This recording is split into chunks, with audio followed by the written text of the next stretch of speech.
News Workwell vous présente le JT Info avec Claire Younsi. Bonjour à tous et bienvenue dans votre JT d'News Workwell. À la une de l'actualité, focus sur le marché des bureaux en Île-de-France où l'année 2024 semble marquer un tournant pour le secteur immobilier tertiaire. Le dernier rapport semestriel de BNP Paribas sur le marché des bureaux d'Île-de-France témoigne d'une activité en contraste avec 853 300 m² de bureaux placés au premier semestre 2024. Le marché francilien enregistre une baisse de 5% par rapport à la même période en 2023 et de 18% par rapport à la moyenne des 10 dernières années. La demande placée sur l'ensemble de l'année devrait toutefois atteindre les 1,8 million de mètres carrés. Le dynamisme du marché reste inégal. Si les petites et moyennes surfaces affichent une baisse de 8%, les grandes surfaces résistent. Ce segment se maintient notamment grâce au projet dans Paris Intramuros qui concentre la moitié des transactions.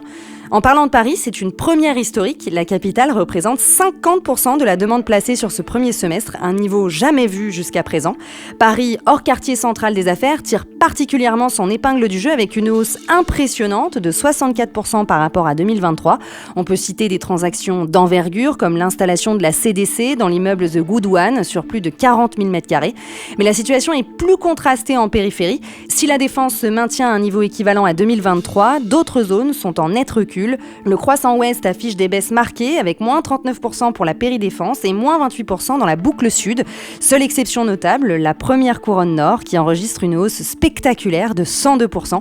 Le marché des bureaux en Île-de-France continue donc de subir les effets des nouvelles tendances de travail et une conjoncture économique incertaine. Mais Paris semble tirer son épingle du jeu. C'est une start-up belge qui fait bouger les lignes dans le monde de l'aménagement de bureaux. Spécialisée dans le réemploi de mobilier de bureau, elle propose une alternative durable à la surconsommation.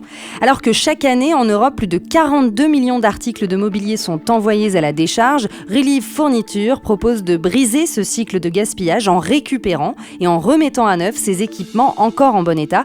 Cette start-up fonctionne sur un modèle circulaire. Elle récupère des meubles auprès de grandes entreprises lors de déménagements ou autres. Ces meubles après restauration sont revendus à des entreprises, des ONG ou même des écoles. Cette solution permet d'aménager des espaces à moindre coût et avec un impact environnemental réduit.